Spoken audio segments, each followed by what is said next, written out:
So anyway, got a special guest today, but first I want to thank everyone in the studio. I want to thank everyone at K-Var.com. I want to thank everybody that's helping with this production. We got Marcy taking photos.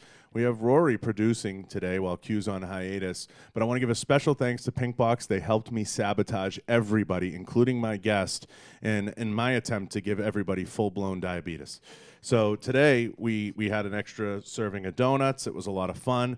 But I managed to drag somebody into the building that I've been dying to get on for a little while now, because he's the guy behind a lot of the guys, and he's super busy. He's got a lot of shit going on in plain English. But make sure everybody heads over to K-Var and go shopping. Head over to K-Var.com. We have Black Friday coming up. But I want to thank this gentleman for stopping in. We share a lot of similar friends. He's got a tremendous story. He's been all around the fight game forever. He's probably worked with everybody at one point or another in his journey here in Vegas. But we got the one and only Eddie B. Hey, thanks, What's man. going on, brother? What's up, brother? Thanks for So having me on. I'm excited, Eddie. So this is a big deal.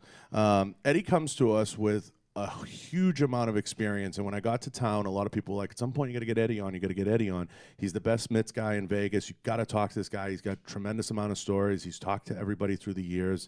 He's coached everybody at one point or another. Is that true, Eddie?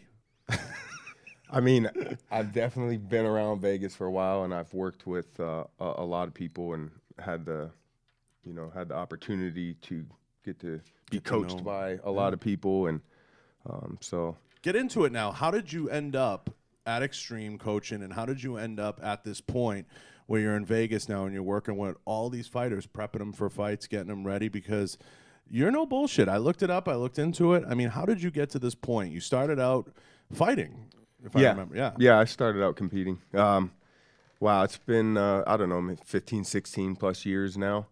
I ended up at Extreme, to answer your question on that, because of Robert Follis. Mm-hmm. He and I worked with a lot of the same guys, and I had the privilege to get to coach alongside him on the Tough Show, and then before and after that. And so that was originally why I ended up at Extreme. And then guys like Eric over there, were so gracious and accepting, and and then you end up working with all those guys there, and you develop relationships and bonds with the fighters, and then you don't want to leave, So what makes you want to, when you get out of the fight game, want to stick around? Because some guys get out of it and then they want nothing to do with it. Some open gyms. What made you want to stick in it? You just the camaraderie, or what was it? Yeah, I think multi-part, but ultimately, like, I love it. I have a passion for the sport, for martial arts in general, for that culture. So that's what originally led me into it. I was the kind of kid growing up, I wanted to watch any kind of war movie, fighting movie, ninja movie, karate movie.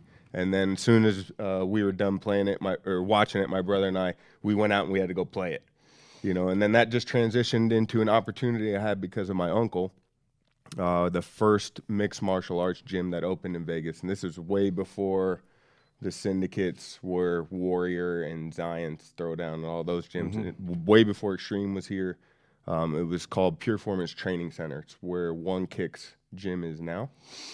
And the owner just brought all gyms into one roof. So One Kicks was doing the Muay Thai there. They brought a boxing coach in from Johnny Tacos. They, they had Cobra Kai doing the jiu-jitsu program back when Jeff Glover was teaching for those guys. And so it was the first time all the martial arts were under one roof like here a in the melting city. pot, Yeah, but it was still separated. And then I got an opportunity to open it. My uncle's a good friend, Ron McCormick, who owns health nutrition stores here in town.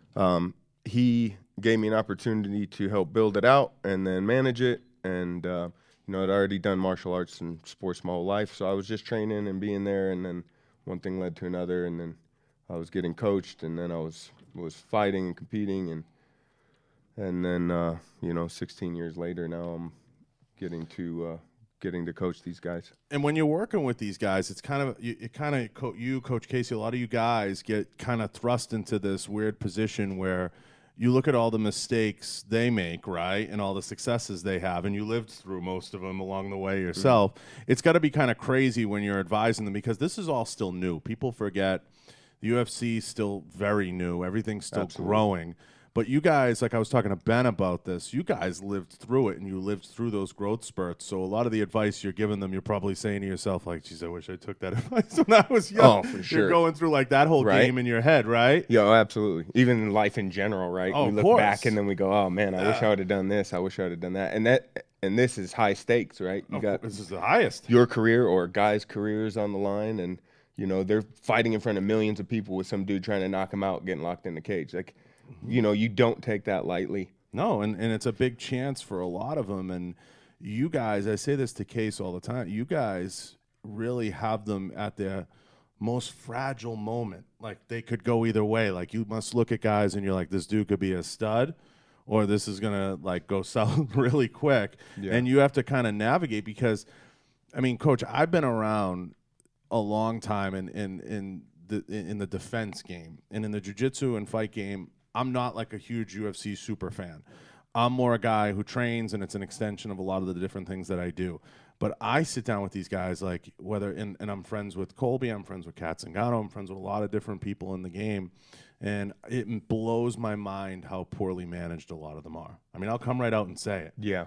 And they lean on you guys a ton. And I look at you and Casey as kind of like the mentor, kind of godfathers in the equation, like trying to give them some common sense, because Case will say it all the time, like, listen, I've done everything wrong, you know, here, listen to me and I'll lay it out. How many times a day do you find yourself doing that with some of these guys, just trying to give them a little bit of, hey? Yeah, definitely some more than others, right? Right. And some seems like not at all. But yeah, you definitely have to wear multiple hats as a coach to these guys. And I think all coaches kind of do that. They have to know what motivates each individual, you know, how to maybe push some buttons, how to reach them, and you know, what drives them, and then you work with them. Do you find yourself saying, like, you know, repeating yourself over and over on common themes with a lot of them, and does it drive you crazy, or you got to love it, right?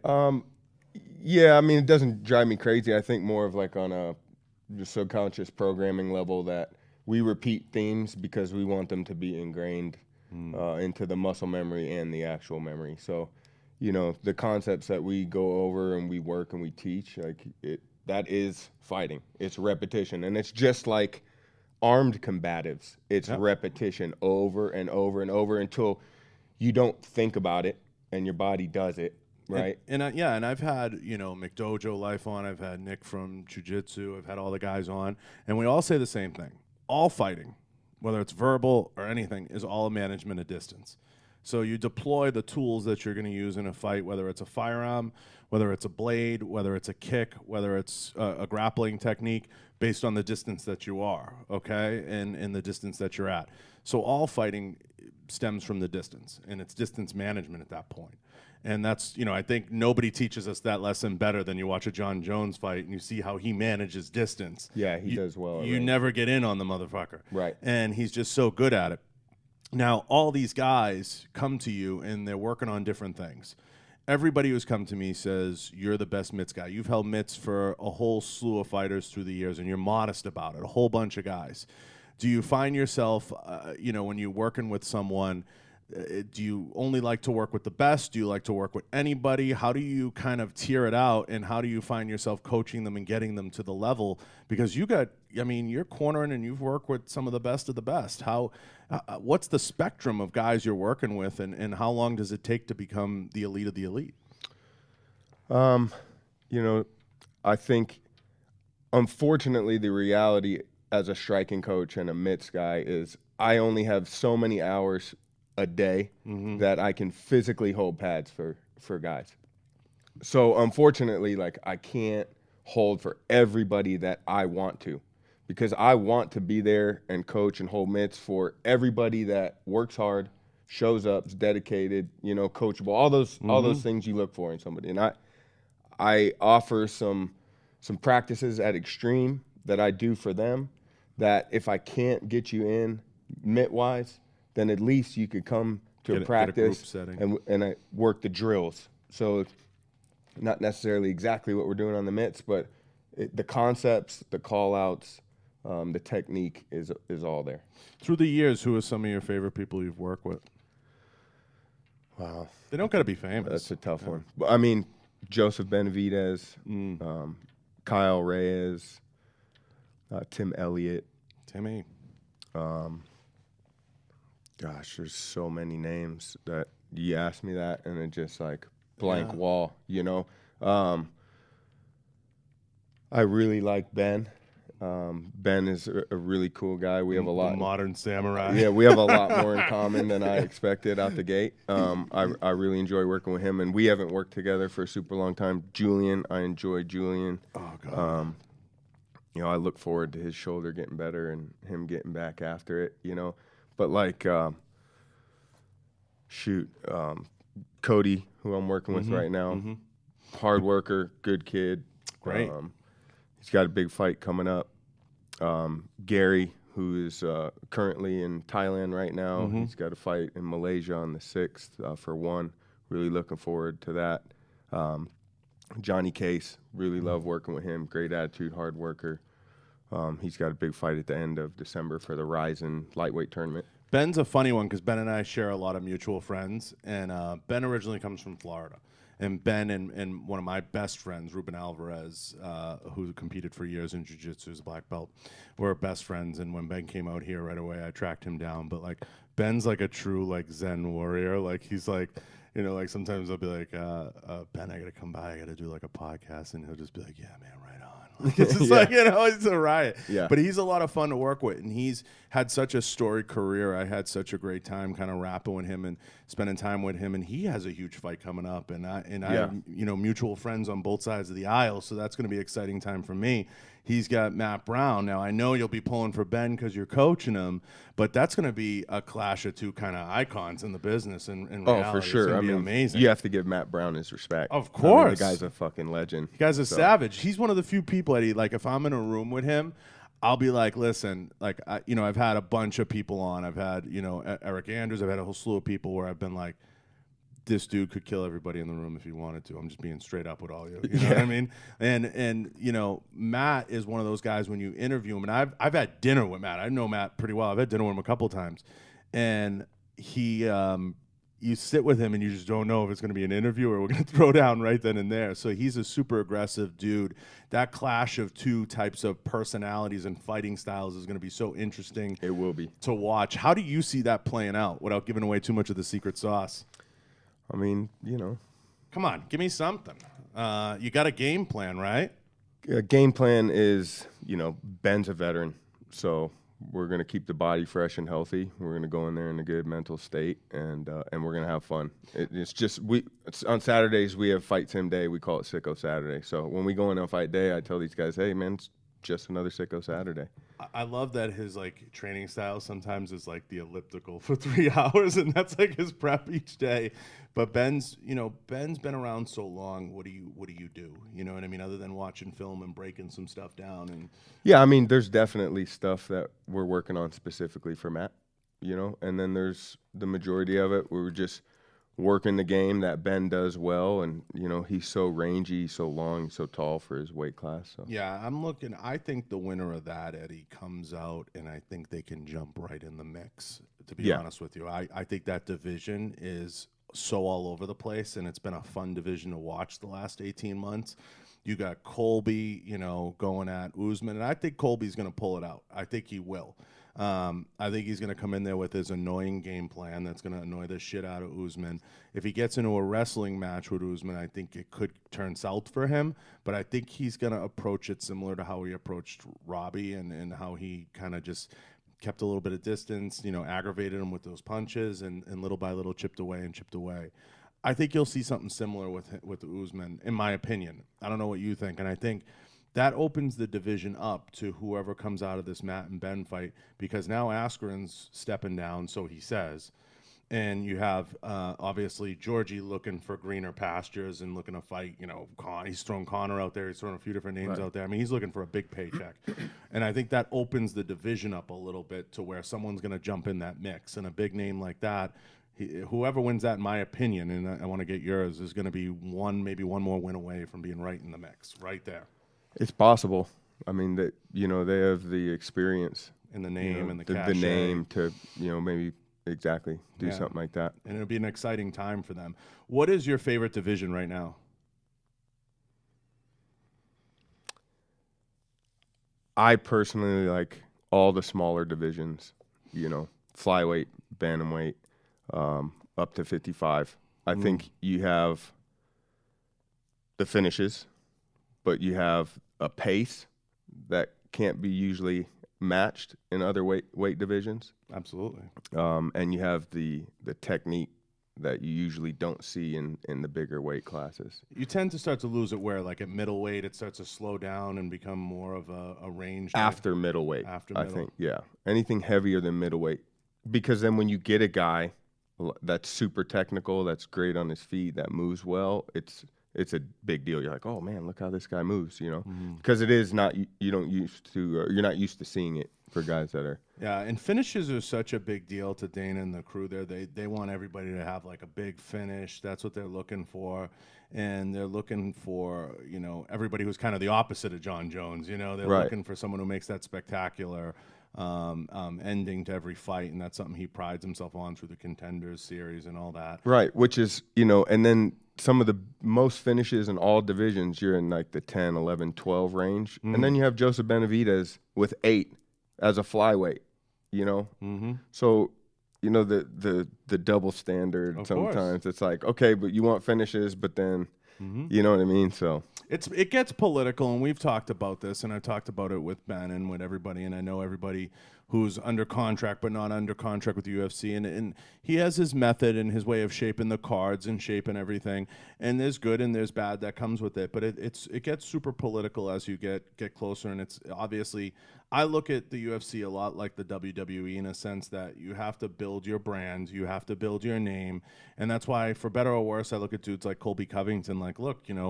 for a frickin' dude from Oregon, he's making a splash, and he never should be in the place he's in many ways, but he took, that whole MAGA theme and everything and ran with it.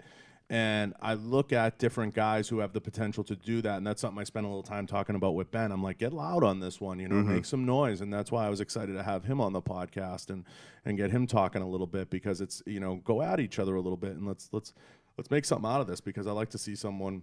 Yeah. Of course, Ben being from my gym, make a big splash and make it happen. I mean, in a perfect world, because I have friends on both sides of the aisle, I'd like to see you go 5 rounds and have a decision. Yeah, of course. Great fight on both sides. Yeah. Nobody gets hurt, and both guys come out of it looking great. And I think what George has done in that division in particular, coming back to that, gives them hope in many ways, because George is having like a second resurgence of his career, and they're in a similar boat, both these guys. That, like I said, I think whoever comes out of it is going to be kind of one fight away, lurking in the bushes for that next opportunity that could be the big one that could catapult them, because the division's so wide open. And you said it, though. I mean, you really nailed it as far as the way the UFC is now. Guys creating that buzz for themselves. You got to create heat. You need to, UFC previously would create that for you, and they would build it. But now, with the owners now, they want you to be the total package. You do it, and then if you're doing it, then we'll push you. They want you to be the total package, and then there's good and bad that comes with that. The good that comes with that is you control your own marketing, which some people will say that's a blessing. You know what I mean? Like, what was it Stone Cold always said in his last run? He was like, I'm gonna do it my way, and fuck it if they run me out of town. In many ways, they let you do it your way. Now, some guys that lack the personality and lack the ability to push that, they view that as a downside, right? They're like, oh, the man's keeping me down, the politics keep me down. But the reality is they're looking for the best finishers, the best personality, the best fighters to kind of come out and really crush it. Yeah. It's good. I think it's more good than bad in that situation. There's a lot of things I will say about the UFC, but I think that's a better piece. Yeah. Because you can be your own personality. Yeah, that's the thing. You could own it. You can own it. Like, you could take responsibility yourself. Because if they do it the other, relying on them to do it. If they do it the other way and they make the character, we're back in like the Razor Ramon and Diesel days. Like, it's like they're making fake characters, right? Exactly. And you have to live up to it. You mentioned Julian and you mentioned some of the guys. There's a lot of guys that'll be coming off, kind of the injury. Bug, and Julian's been one of them that'll be jumping back into the mix in 2020. What do you like to see in the year coming? Because I want to touch on that after UFC 245. What do you see coming post 245 that you're excited about? Like Connor coming back obviously causes a lot of buzz in the lower divisions, like you're saying. Timmy Elliott still has, I believe, what is it, 3 or 4 more fights under UFC? Yeah, he just came back off of a long stint off from a major knee surgery. Yeah, and I think he was under like an 8-fight contract. He's got like 4 more. Yeah, so I'm excited for Tim. We got something coming up now soon. He got a quick turnaround. Like guys like Julian Erosa and Gustavo Lopez, who I coach, like I absolutely love coaching those guys. They are professionals, super hard workers, like great guys in and out. Like I'm excited for them. Julian Erosa I think he just get his brown belt or something? He just got promoted too at 10th Planet. Well deserved. Yeah, well deserved. He's an animal. He's young too. Young kid with a lot of experience, like a ton of experience. You know, so I'm excited for him. Gustavo, we got another title defense coming up here. Yeah. Joseph, obviously we got Joe and maybe Cejudo. If Cejudo, gets healthy and that's going to be an wants to interesting do it, one. That comes together. I hope so. Yeah, him and that'll be one of the more sought after fights. So maybe especially a rematch. And I got nothing against Henry. I think he's a cool dude. As far as professionally, he's always been very respectful of me. We coached against him on the Tough Show. Do you think it's like when guys carry the dual belts and they're champs? Do you feel that they, as long as they both defend both belts, they're all right? Or just defend your belt. Yeah, if not, you're holding up a division. Yeah, you want to make money. Well, guess what? Everybody else wants to make money. So either defend it or don't. Make the case, Coach, for me, and we'll get off the fight game from it. But make the case for me with Nunes. Is Amanda Nunes pound for pound? Is she the best fighter, or is it John Jones? I mean, I would have to look at the competition before I would give somebody a pound for pound. Like Amanda Nunes is a beast. She's a beast. Right? I would never want to get hit by her. She hits really hard. But she's so dominant. And I'm not saying that her division is lacking competition. But I just think if you look over the years, the people like you mentioned John Jones has fought and beat. You probably make more of a case for say somebody like John Jones than Nunes between those two. Yeah, I mean, Amanda, it's funny when I watch her fights, I'm like, I don't want to fight her. You know what I mean? She's amazing. And somebody asked me that the other day. I'm like, I don't know enough about the UFC, but I think if it's John Jones 1, Amanda Nunes is probably 1.5. I mean, she's right there. Yeah, she's right. Because she's just beating everybody in front of her. And her and Valentina, maybe there's one more clash in the cards. I was going to say, Valentina is really good. Yeah. She's another one that's like a freaking assassin. Yeah, I mean, maybe there's one more fight in the cards, and then we have Jessica Ai fighting coming up. She's got a big one for her coming off of her loss to Amanda Nunes. I know that'll be a big spot for her. I think she's on the pre-card there, and I believe Ben and Matt are going to be on ESPN if I'm correct, right, Coach? I think so. I think that's how it's going to shake out. And then the rest goes to pay-per-view. Yeah, I'm really bad about knowing any of those details until the exact moment. Yeah, but we're fighting. I'm thinking about everything else but that. But you have to be excited. 245 has a lot of your guys in it, your people in it. Yeah, super excited. People you've worked with. You got to be excited about that card. That's going to be a fun card. That might be one of the best cards in 50 UFCs, in my opinion. It's a great card. It's always nice to be here in Vegas, of course. For it. It's a home run. So hopefully, are you cornering anyone in it? You're going to be cornering officially for Ben? Yeah. So that'll be awesome. You'll be there officially cornering. I know the cornering thing gets dicey towards the end because they're only allowed, 3 per the rules? Yeah, 3. Yeah. So, But usually, as a striking coach for these guys, especially a pad holder, I work with them right up until the fight, and then I go out with them because I'm warming them up in the locker room. We're working on all the same stuff that we did all camp. We just try to keep it consistent. Is Casey cornering him too? Oh yeah. So it'll be you and Casey. That'd be good. It's gonna be so much fun. Hopefully, I'm gonna be there. Casey's my guy. Yeah. We work really well together. I love getting to travel with him. We have a lot of fun doing what we do. Like we always say, we're living the dream, and we really mean it. He's so funny. I have dinner with him probably once a week at this point now. And he's just one of the best people, and his use of the word cholo has taken on a whole new meaning. Oh, his favorite. It's his favorite word is cholo.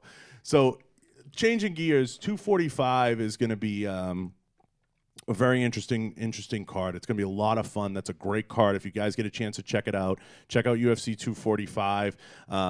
Coach will be there, so look for Eddie on the sidelines with Ben and in that matchup. But there's going to be so many great fights on that card. I think it's 3 or 4 belts are defended in that, and there's a couple of really top contenders. Changing gears, though, to the gym and to the fight game, I brought this up with Chad, and this is going to get a little personal, and I want to get your thoughts on it. This community was obviously rocked a ways back, and Coach brought this up recently at the belting ceremony, and it's a personal thing.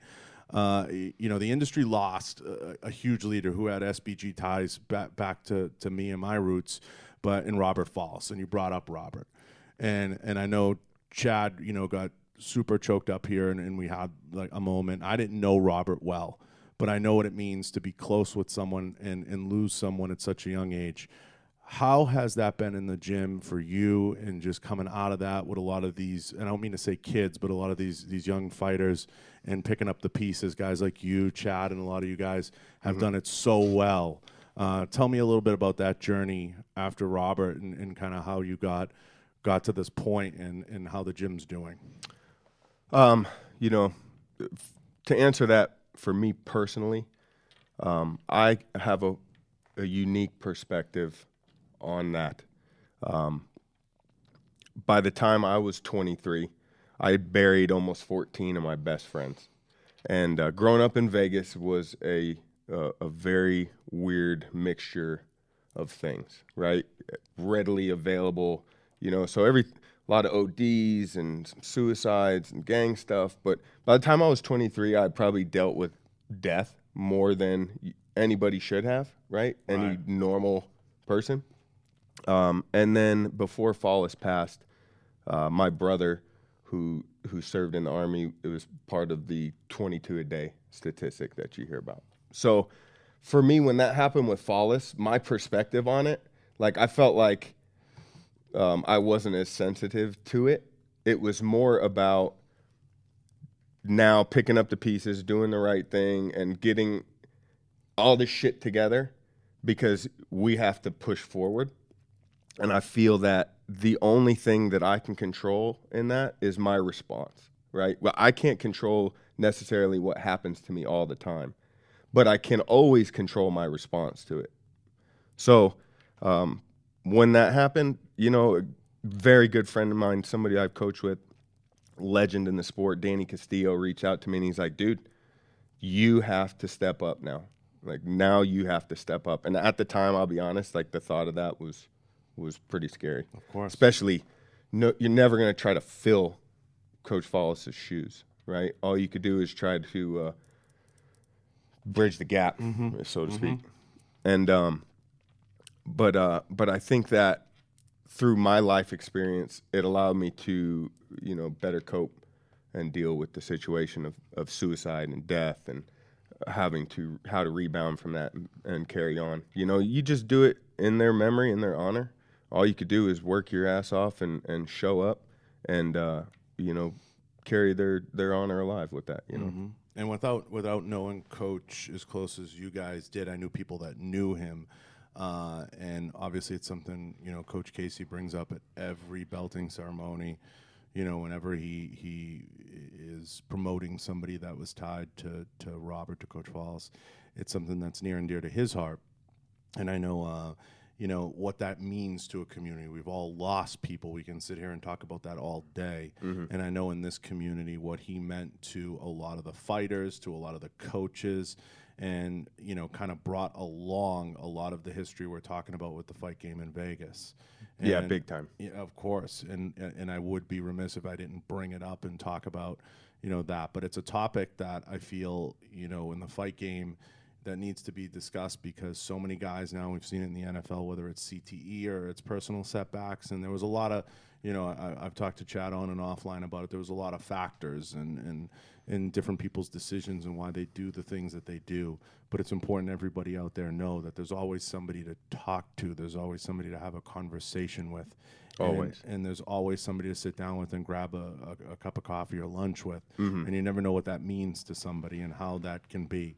And it's hard. You know, Coach brought up a really good point at the belting ceremony. He's like, I always have respect for people that are willing to move to a new area. And I moved to a new area when I came out here 9 months ago. I didn't know many people. I had a couple of friends. The first thing I did was went down to the 10th Planet and signed up. And that's where a gym becomes a little bit of like a beacon of hope. And you talked about continuing that.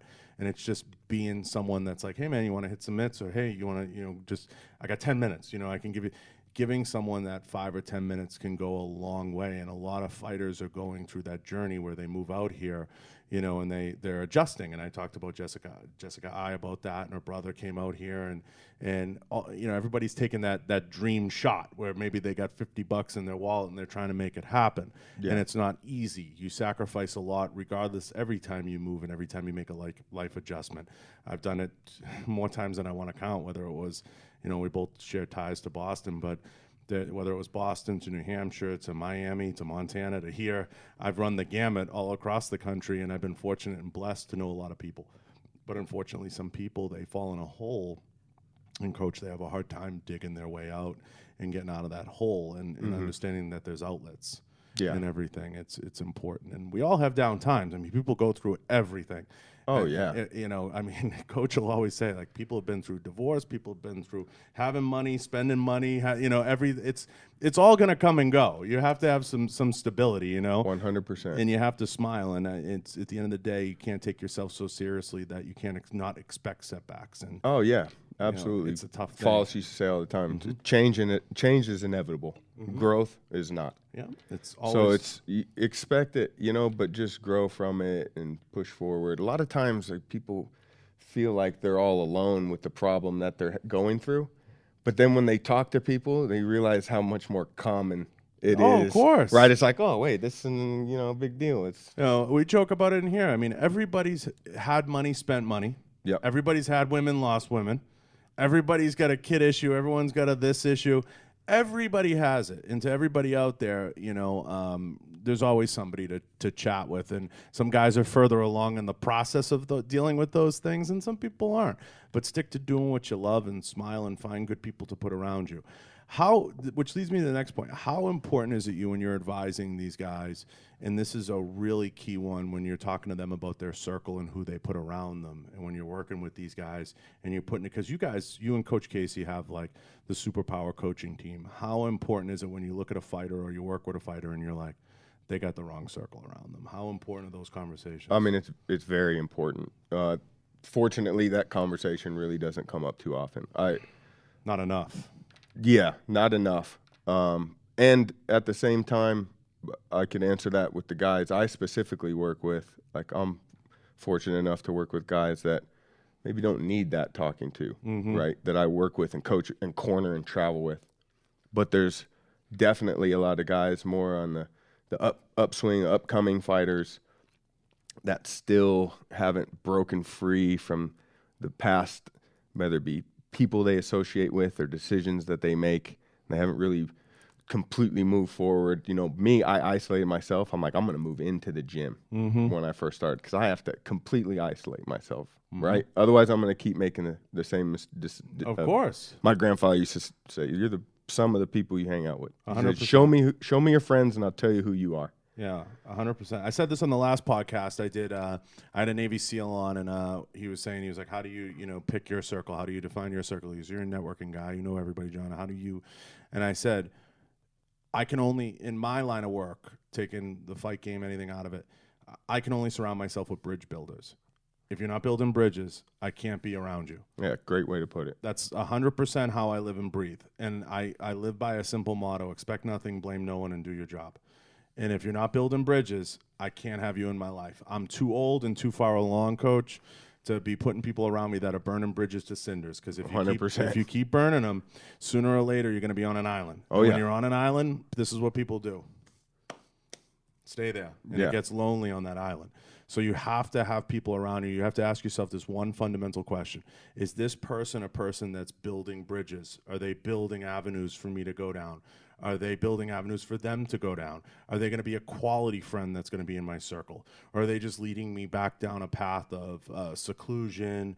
Because you go back in history and you look at all these people that struggled at different points in their career or life, it was more often than not because they put themselves in some level of isolationism, and they isolated themselves from good people or having good influences on them, and it led them down a kind of a self-destructing path. And you see that a lot in combat sports. You see that a lot in any sport. And it's important to kind of identify that, but sometimes they need folks to come in and say, hey, look, you know, maybe it's chill out with the weed or the CBD or whatever it is. Yeah. Or maybe it's don't party as much, or maybe it's don't drink as much. It's all different variables. And it's another thing that, you know, many people are guilty of. You know, we've all done it. Everybody's done it. I mean, there's people that probably have done every drug out there. I mean, Lord knows everybody's done something. But the reality is you have to reel some of those people in, and some can't be saved. And that's just the way I look at it, Coach. It's just the way it is. But there's so many great fighters out there that we could talk about. And you've been around the Vegas scene for so long. How have you seen the fight game change here over the years? Pretty drastically. You know, and you said it back in the beginning, you know, of our talk. We are in such an early stage of this sport, like infancy. If you were to compare this to the NFL, like what year would it be for the NFL to be at this stage? Year 10. And You know what I mean? Year 100. So it's like 19, 20, or 30, right? So like that's where the sport is. It's very new. So I expect a lot of change fast, right? Until it kind of starts to settle in and things kind of get smoothed out. But you know, the good thing to the change is I see the kids coming up now, and they are far superior than anything in generations, you know, that was ahead of them. Like they are so much better, so much younger, and more well-rounded than anybody ever was. Like when I competed, like Right. Back then it was all broken up. Like you did your boxing training at this gym, you did your Muay Thai at this gym, you went to this gym for jiu-jitsu. Like nothing was combined, right? Now it's all together, it's all blended. Kids are training everything, you know, and it's making them better for it. And it has to be. I think it has to be blended. I think there's no other way to do it. The blending is what's going to breed a better quality competitor out there, because we've said it 100 times. It's no secret, guys. The formula is probably somewhere between grappling, whether you want to call it jiu-jitsu or wrestling, some level of Muay Thai or kickboxing, right, Yep. Coach? Some striking, yeah. Some striking in there. And then you're going to probably have some form of movement program in there, where they're going to work the ring, or they're going to work the cage, where are they better suited, and that's what you're going to have. You know? I mean, and I think the movement piece is kind of one thing a lot of people look at now post John Jones and how he approaches fights and distance and all that. And that's a program that I think you'll see more and more guys adopt, because it's going to add length to their careers. Yeah, and a good friend of mine who I've had the pleasure of working with when he comes out to Vegas just fought a big fight in Brazil and won, James Krause.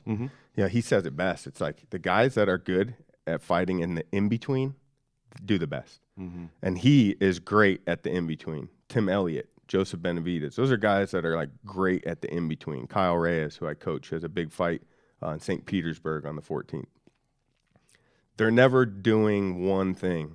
You know, they're never just boxing you. They're never just kickboxing with you. They're never just grappling. It's I'm grappling to box. I'm boxing you to grapple. I'm putting you on the cage just to get a takedown, maybe not just to pop off and strike. Like these guys are always making you guess where they're going and what they're doing. And like that, I think the sport is going to transition to more and more, where guys are going to be so well-rounded that like all those little in-betweens is where you're really going to find the best, like a John Jones. You know, he gets you comfortable somewhere, then he's doing something else. Yeah, it's amazing. You know, what I look at, and we talk about the history of the fight game, which is something Ben and I, once you get Ben going on that, he loves the history of the fight game. And when you start peeling into it and you look at the amount of time guys are now spending studying film, the amount of time guys, it's just, to me, the back end has grown the most. Big time. That people don't see. That side of it. I said this the other day to someone. They go, when do you think it'll make a quantum leap? I said, when I start to see a film room in the gyms. Yeah.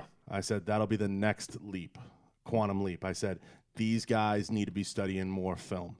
and they should be studying 1,000 hours of the guy they're fighting, 1,000 hours. I said, if you look at the greats, Tom Brady, Michael Jordan, any of these guys, they used to say, he's an Ohio guy, so Matt will be proud of this.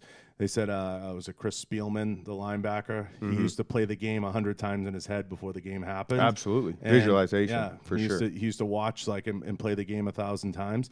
You have to have that stuff start to break down, and every night, you crush film. And at a high school, I look at it like you said, 100 years ago, where would we be? In the scheme of the NFL, high schools now have tremendous film programs. Yeah, look at their facilities and the programs they're running. So I wait for the day that I see a room with all kinds of tape, and then when I see that, I'm gonna be like, all right. Yeah, and I think for some fighters, sometimes it's not a good thing for them to watch film. Mm-hmm. Some guys get in their heads so much that if they watch their opponent too much, they are now just focused on what they're doing instead of what themselves are doing, right? And so I believe a coach should 100% be watching a ton of film over and over and over. Freddie Roach was one of the best at that. And then that coach can use the trust that he has with his fighter trusts him, and just go out and say, okay, we're going to do this, we're going to do this, we're going to do this, we're going to do this, so that now the fighter is focused on what he's going to do rather than what his opponent's going to do.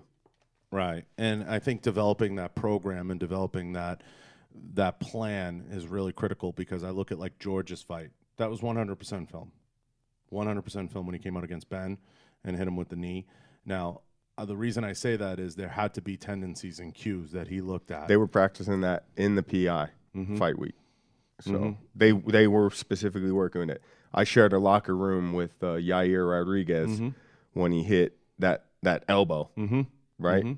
They were drilling that in the locker room. Now, I guarantee you when they were drilling that at points throughout the career, there's 100 naysayers that are like, oh, that'll never work. That'll never work.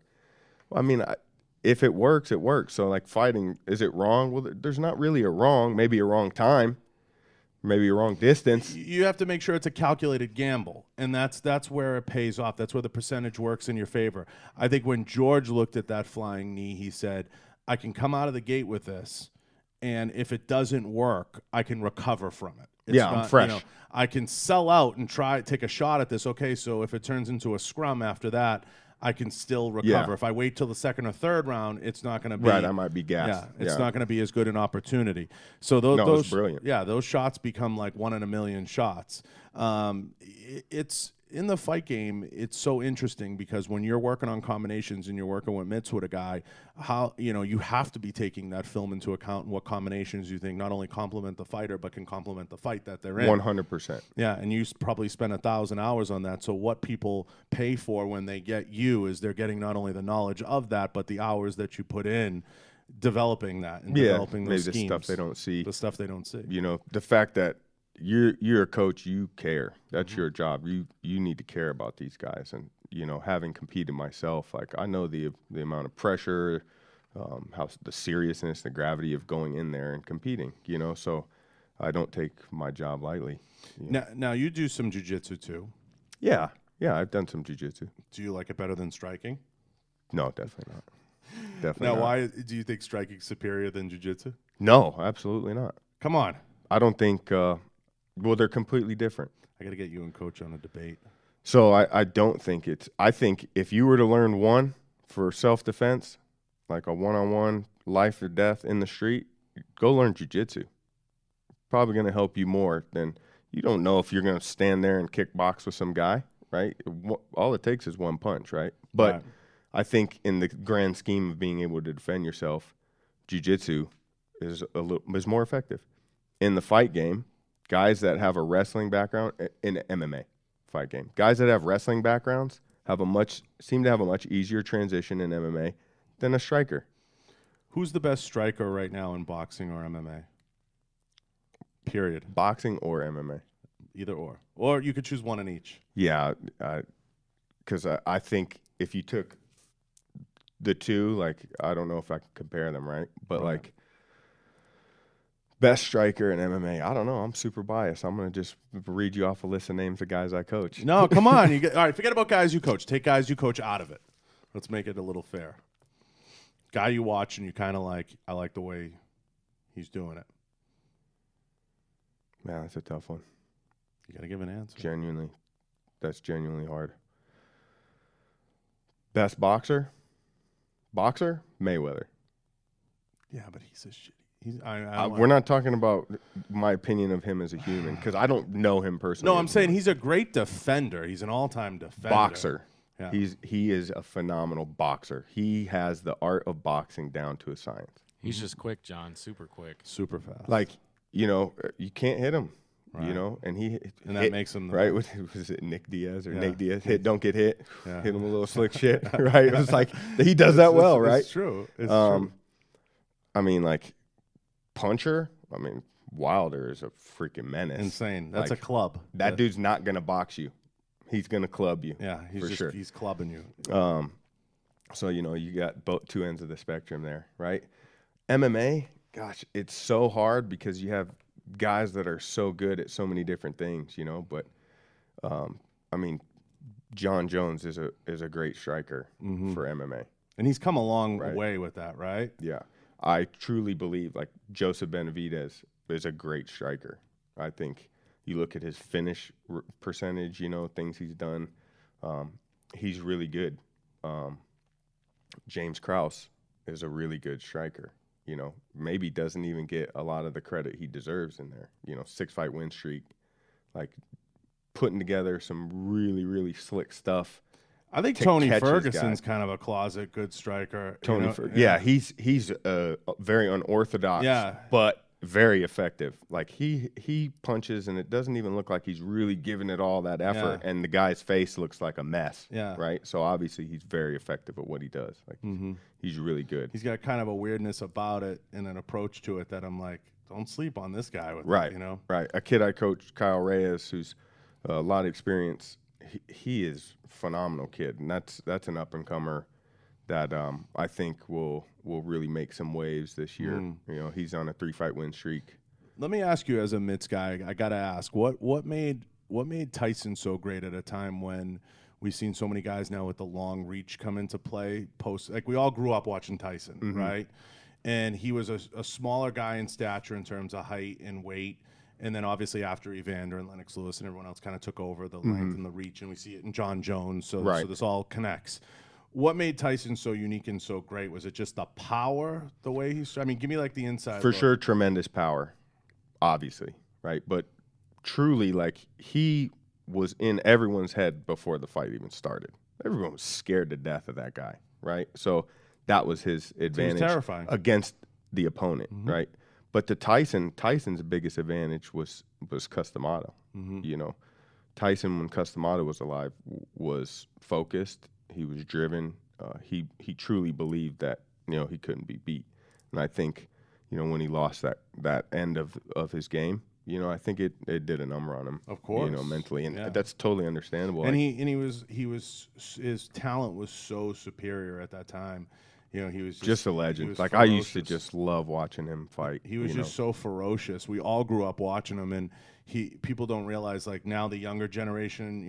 I'm 38. You're my age, so like we're all in that age group where the younger generation coming up now doesn't remember him, but he was. Right. I try to tell people like this. They're like, "Oh, well, he didn't really beat any big names." I say that the people he beat, he ended their career. Yeah, he just destroyed because he people. beat them in such a way that you never heard of those guys again because you don't come back from that. Yeah. It was like, no, they were good. Yeah. It was a one round. I said, you have to understand something. It was a 1-round knockout. That's the equivalent of like me getting up to the plate in baseball and hitting 3 home runs off the same pitcher. Like, you don't hear of that pitcher again. He's gone. Right. I mean, unless it's Nolan Ryan, he's toast. Yeah, it's like the whole team gets a home run off a specific pitcher. It's he was killing people, and he was doing it in the first round. You know who I will say, and I just came to head, Lomachenko. That is the best boxer in the game today. In Canelo? Vasily Lomachenko. Canelo's good. Triple G's, I mean, they're better than good, right? But I think as far as like footwork, movement, offense, and defense, Lomachenko is doing something that you just really don't see in boxing right now. I think for the competition he's faced, as fast as he's moved, Like, it's been pretty incredible. You know, guys not answering the bell on the stool, you know. Oh, my God. Yeah, of course. I mean, Giorgio Petrosian, I would say that would be like your best striker in kickboxing. That was like, you know, in a K1 era, you know, you had a guy that had like the power of a Muay Thai guy. right. But the movement, the head movement, the footwork, and the hands of a boxer, you know, he came in and really turned the game upside its head. Where does it go now, Coach? Does it keep speeding up? Where do you see it in 5 years as a coach? Do you see it getting faster? The quality of the athlete in the UFC and in the fight game just continuing to get better? Kind of like we were talking about, like the NFL. Like, you know, now the guys are just getting faster and bigger and stronger and dialing in. Not just, you know, I feel like in the UFC, what I see coming is guys are really paying attention and dialing in things like diets. Weight cuts aren't what they used to be. They're now streamlined. 100%. Yeah. Where do you see it going in the next 5 or 8 years? Yeah, I mean, I think, like you said, the science behind it, I think will continue to improve. Things like the diet and the weight cutting. Obviously, I feel like that the fighter as an athlete is going to continue to get better and better, just like it has. Like before, it was just like guys coming off the street brawling for fun. Oh, yeah. I mean, the old literally UFC. in the original UFC, drunk going into their fights. Yeah, Ben and I were talking about this. Like, the original UFC was like, you know, it was like Rory and like Tank Abbott, you and know. like 6 other people. Yeah, Keith Hackney with his Speedos, you know Just what I mean? going Like, at those it. guys were freaking legends, and they paved the way, you know.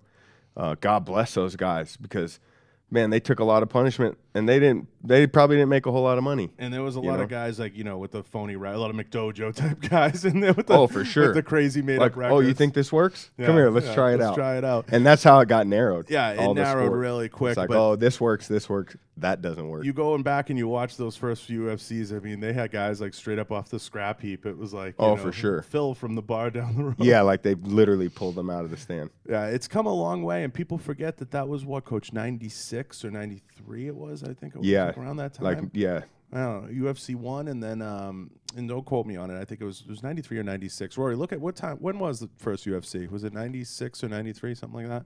It was one of those. And then, you know, Let's see. it's come a long, long way, and, you know, having guys now with that forward thinking and being, you know, where your head's at, you just see it kind of going in so many directions, and it can be so much more exciting, and people learning how to finish in different and fun and creative ways.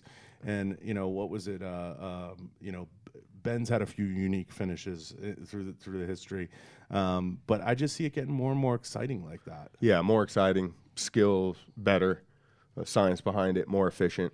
Hopefully, protection for the athletes, you know, like as far as like maybe an insurance, like outside of competition, looking out for these guys after their career, not just like throwing them, you know. It's like everybody seems to be expendable. We talked about that. Matt Brown and I talked about that, and I know it gets dicey. It gets weird. Nobody's trying to badmouth the UFC. Nobody's trying. No, not at all. Forrest, we love the UFC.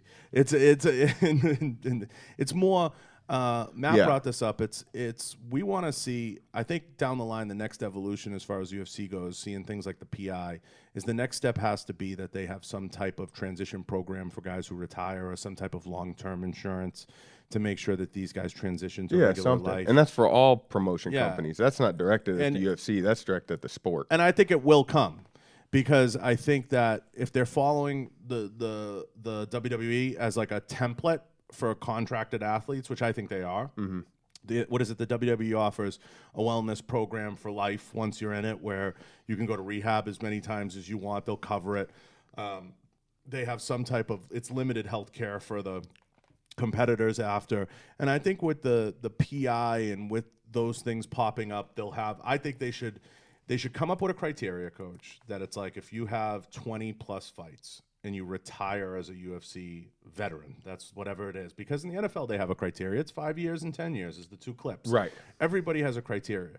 You should be entitled to some type of program. Absolutely. Whether that's, hey, we give you free x-rays and free care at the PI. Yeah, whatever they figure out. Whatever they figure out at some point. And I love where it's going, like the PI. Like, that's amazing. Like, however many years ago when that didn't exist, Yeah, and, right? and if they put those types of regional facilities out there and they say almost like a VA, we'll offer you this, this, and this Yeah. through the PI as long as you retire with X amount of fights under your belt, it will call you a UFC. Yeah, it's amazing what the PI does for those guys. I mean, the meals, physical therapy, medical stuff, workouts, strength and conditioning, facility for me as a striking coach or Casey as a grappling coach to come in and run practices, run individual work. Those guys get sparring. Like we had a coaches clinic there that they put on for the coaches in the sport and put together a book and like it's amazing how much effort everybody at the PI. I love it. I'm a puts in. fat bastard. I just get to go there and eat. And It's hang great. Out. Yeah, it's how great. awesome. Yeah. Justin, the head and they chef do a over great there, he's job. amazing. They do a great job just supporting the athletes in that sense. So I think that evolution will come. And like you said, it's not about the UFC. It's every promotion should have something in place. And no other promotion has a performance institute. Oh, and they have many of them. The UFC does. So like super hats off to them for doing that. Right. And I think they're up to a few facilities. I know they have a few performance institutes. Yeah, there's one in Shanghai. Yeah, they just opened one in Shanghai. Which is the facility is absolutely insane. I haven't been there personally, but the pictures and what the staff comes back and says, it's like this one, but like double. Yeah, this one was I believe a $14 million investment. I was looking up. When did you say the first UFC was? First UFC fight was December of 1993. So 93 or 96. Something to think about too is some of these retired fighters from the UFC are actually doing pretty well for themselves. They were able to take what they did in the UFC and just do something more after their careers, like Chuck Liddell and Randy Couture. Obviously, is a big person to mention with that. And I know Rampage is working on some stuff now too. Yeah, Rampage is doing a few things. I know he's still tight with Hans. Yeah, Super tight. It's awesome to see those guys actually getting to do stuff. Yeah, I mean, and it'd be nice to see them come back in many ways, like to the point, Rory, you're getting at, and maybe speak to some of the guys or talk about a transition. Because Matt brought up a good point. He said, when I retired, everybody does the Brett Favre now. And he said, nobody called, no one, there's no transition. I wanted to open a gym and I wanted to do this. And it got me to thinking, and it's a topic I bring up with nothing but love. I think they should put something in that's more of like a clinic or something where they have a few guys come back and speak and maybe educate some of the fighters or some of the people that don't have great teams around them. Kind of like how they do in the NFL where they have that rookie orientation and they bring people along and maybe offering them some insight, bring in not just business leaders, maybe community leaders and veterans of the sport. Guys that they could relate to that have been in their shoes because they did something for the fighters, Fighter Summit or something it was called. And I remember Tim Elliott telling me, he's like, they have Kobe Bryant up there telling you, like, if you invest this percentage of your money, you're going to get this. And Tim's like, dude, I can't relate to you. Yeah. Like 1% of your paycheck is like, so I think it'd be great to have the fighters come back, successful ones, and go, hey, here's some ways you can think about, investing your money. Yeah. Here's some things you could do with the name that you built for yourself. Here's some avenues to go down. Here's some people to talk to. Real estate's a great thing because, what they're doing now is like that's just some cash flow, right? But it's not going to equal wealth at the end of the road. I was going to talk about that. Most of them, and kind of one of the last things I want to get to, most of them don't ever see the big payday. Most of them are making 25s and 25s if they're lucky. Some work their way up to 50 and 50. By grace of God, they make it to like a 250, 250. Right. You know what I mean? So by and large, the percentage is very small. Do you think the money will? I don't think the money will get there anytime soon. And I'm saying that so you don't have to say it. I don't think the money will get there anytime soon. I think it'll continue along this way because of the investors and how a lot of these, not just the UFC, how all of them are set up. They're set up to make a profit. And they're set up to be a platform to help a lot of the fighters, to catapult them. You just have to use the platform as effectively as you can and play the game. But if you go into it, and I would say this to whether it was Tim Elliott or anybody in front of me, if you're going into it thinking you're going to get rich in the UFC, I think that's a false. I think you're setting yourself up for failure right then and there. Use it as a platform to catapult you to the next level. And whatever that level is, could you maybe grab one of those big fights? Sure. But I guarantee you and I could do a study on this. Like we could call them. If you look at like a George Masvidal, for years George was maybe a 10-10 guy, maybe a 25-25 guy. He's worked his way and scrapped his way to the point he's at now with some sponsorships and some stuff. He's trying now to catapult that into a whole nother level, and that's what he has to do. Yeah. To set himself up for the long run. John, shoot. It's worth mentioning Shaq too.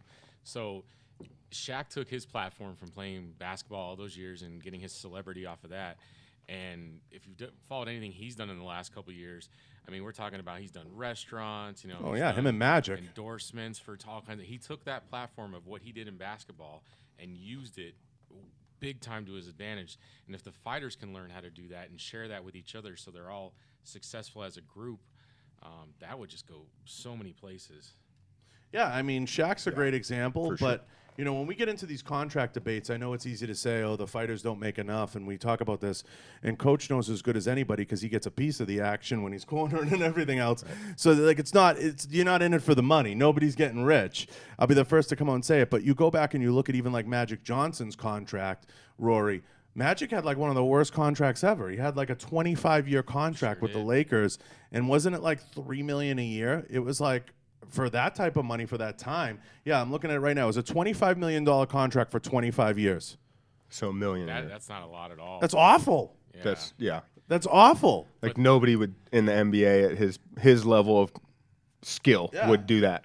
Now. It expired in 2009, and the promise was that he'd be brought on as part of the front office. But he got $1 million a year starting in 1984. I mean, that was like one of the worst contracts ever after taxes and everything else. I mean, you can look back and say in '84, that he was crushing it. But Michael Jordan was the first person to sign a contract for $20 million, and that was 20 years ago. His shoe endorsement deals, though, have probably far. That's a different animal. Yeah, totally. But to draw the comparison, like Coach was saying, it took a really long time for it to get to the level that we would think would be like you're self-sufficient and you're making a ton of bread. Yeah. I'm not sneezing at $1 million a year, guys, either. But I'm saying, yeah, no, definitely not. That was the NBA. Do you know how much money the Lakers made off Magic Johnson? Are you freaking kidding me? They were making $100 million. He built that he built that whole brand.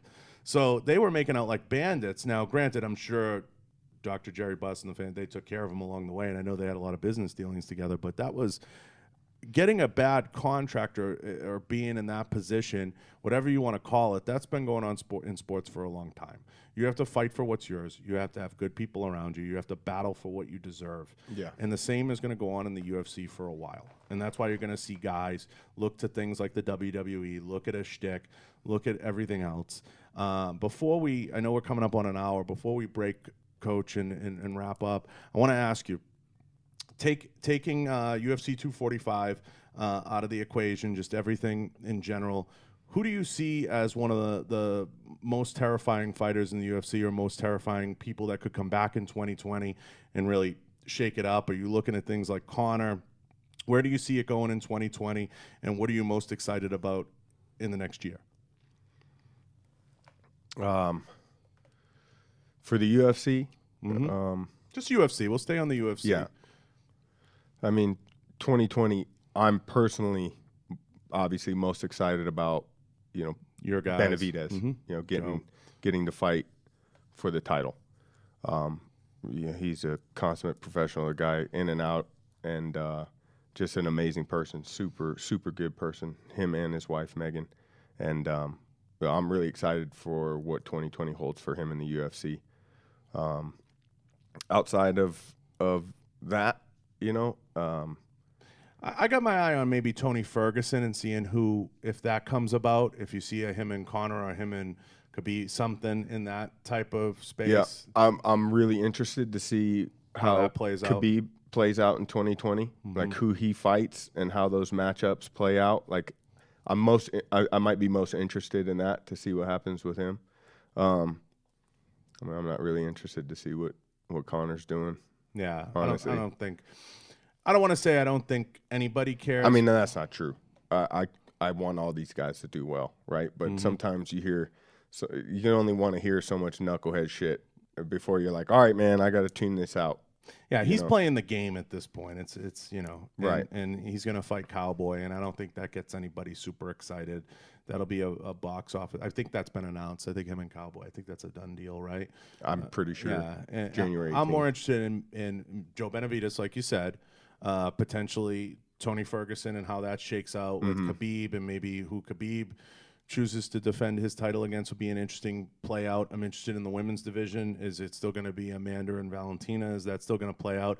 I think it's a foregone conclusion, and I think John Jones is unbeatable. I don't care what anybody says. I've said it before about other people like Tom Brady. I think he's unbeatable this year. I just don't see anyone coming up. I think he's going to pick and choose his battles. What do you think about his last fight where Santos literally destroyed his own knee? I think he proved to a lot of people because Santos was okay. Santos. Do you think Santos no knee injury that fight? The results different. I think Santos took him to the brink. Okay, I watched that fight twice. I think Santos took him to the brink in terms of making him reach deep into his arsenal of things to do. But I think Santos just didn't have an answer for John's leg kicks and his ability to kind of really keep him off his pace. You know, I'll be interested to see kind of Eric Anders really bounce back post his big fight with Santos, I believe it was. And I'll be interested to see how that plays out and if he works his way into the mix, because I think John Jones's only Achilles heel is when he goes up against tough motherfuckers like that and someone has an answer for those leg kicks, Coach. I think that's going to make for an interesting fight. But the way I see it, and I'm no coach, you could tell me if I'm wrong right now because this is a fun one. I think with John, if you give him time, he's going to chew you up. I think you have to take time away from him, and you're going to have to shoot in and do a lot of things you might not normally want to do, but you're going to have to because that's going to get him uncomfortable. I haven't seen him on his back in, 3 fights? Yeah. So I think you have to get him in that uncomfortable place where he doesn't want to be, and it's going to cause you to do a lot of things you don't want to do. But if I'm out there and I'm an Eric Anders or I'm a Santos or I'm one of these guys, you can't stand around and take that. You can't take that beating. Yeah. I mean, what do you say, Coach? Yeah, no, I mean, you definitely don't want to stay on the outside of that guy's range and try to You can't. pick him apart because that's his game. And I think too many guys went into the fights with him trying to they let him set the pace. And I think no injury, everything else, I think he took him to the brink. But I think he still won. I mean, there's no doubt. He won. I feel like if Santos didn't blow his knee out, I personally feel like Jones was going to lose that fight. It started off and 100% appeared that way to me. And then Santos blew his knee out, and then it all went downhill for them. But if you look at it from an overall perspective, Santos was eyes and ears better than everybody else in that lightweight division. It was him and John Jones. And it's still kind of him and John Jones, and you have some other guys working their way into the mix.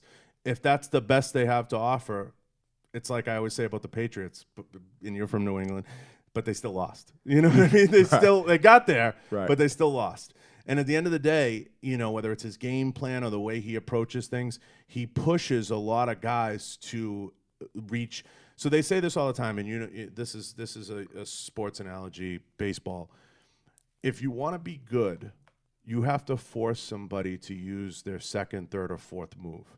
Whether that's in jiu-jitsu, whether that's going up against a pitcher. Oh, yeah. In baseball, you want them to dig deep, and you don't want to lose by a fastball. Right. So don't give them the fastball. You don't want to lose by a curveball.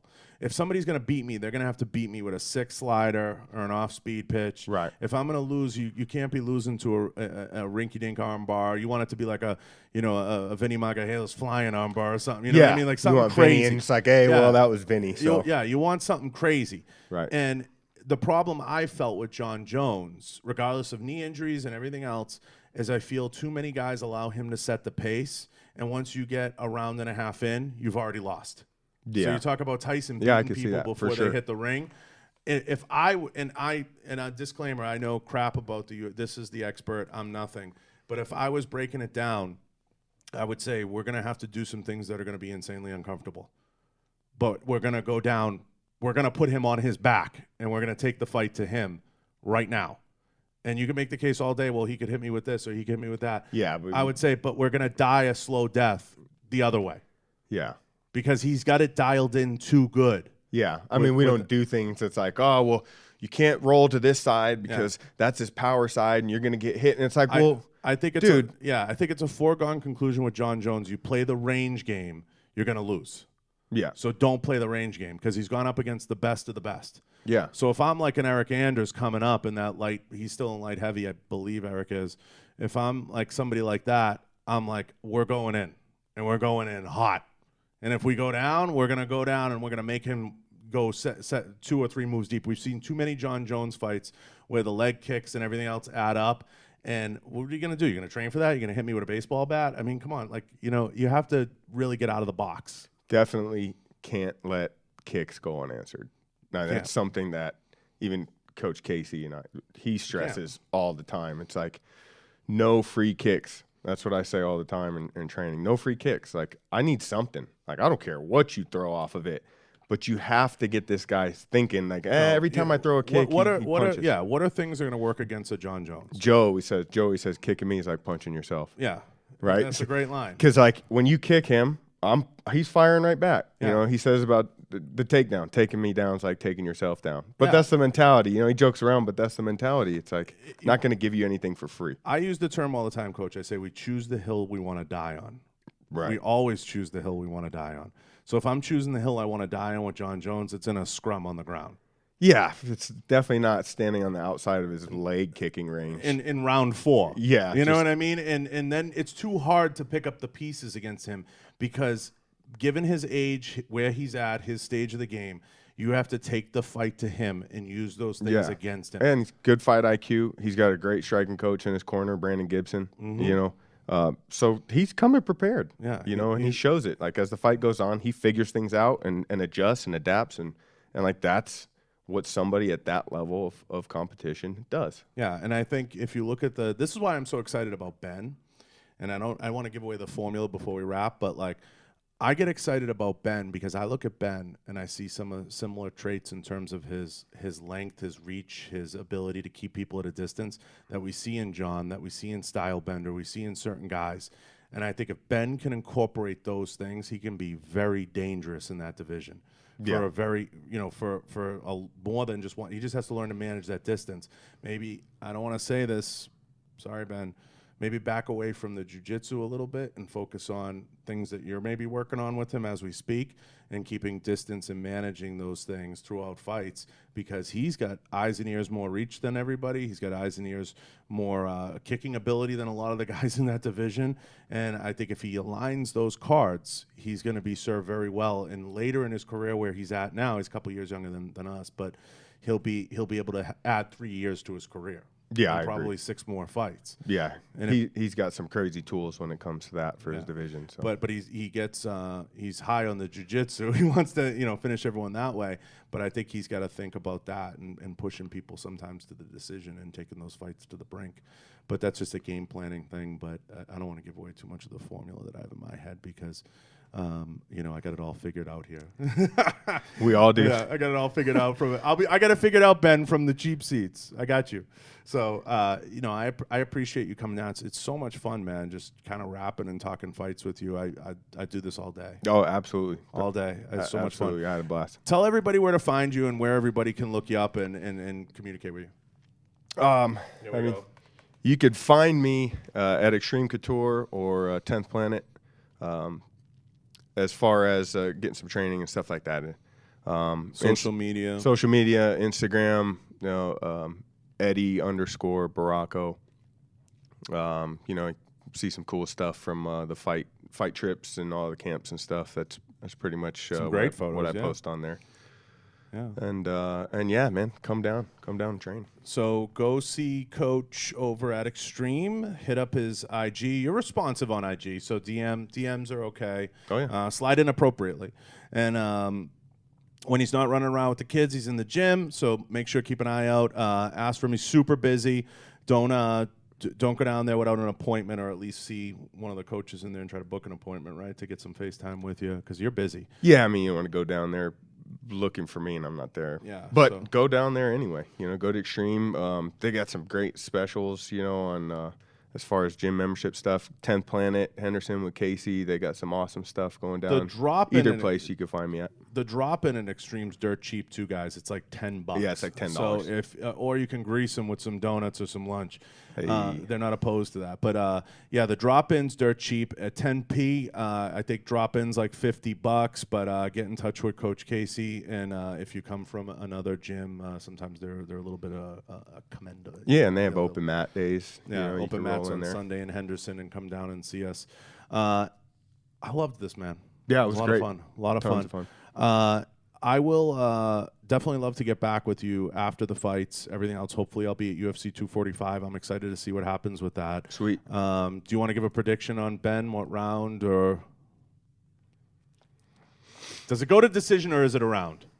No, he's gonna finish it. Okay, I'll leave it at that because I know you don't want to be that guy. I mean, you got two finishers, two guys. Always going to finish. Yeah. So I'm just going to give the prediction that it's going to be finished. And obviously I have confidence in my guys, and that's what I want to continue to put out there. So, and I truly believe it, or I wouldn't say it, you know. But yeah, big December. Gary on the December 6th card for one. Big fight for him. Got Cody on the DC card on the 7th. Got both Ben on the 14th and Kyle on the 14th, and Kyle's out in St. Petersburg. And then Johnny wraps up the December with that lightweight tournament for Ryzen. And then we take a break for the holiday, and which back is at it. crazy. Semifinal and final, same night. 2 fights in one night. Yeah. So that's going to be exciting. So it's going to be a busy month, and Coach will be busy, but then January we do a little bit of a reboot, and we'll get back at it. So it's a great time to head down and join the gyms and get some time with Coach. I appreciate it, and I can't thank you enough for coming out. Yeah, thanks for having me. Of course. Look forward to coming out again. Yeah, we'll get you out again. And I want to thank everyone in the studio. I want to thank everyone at K-Var. Head over to K-Var.com. I want to thank everybody here for helping out and getting this going. And Rory, you in the studio, thank you very much. We are out. Rory, cut.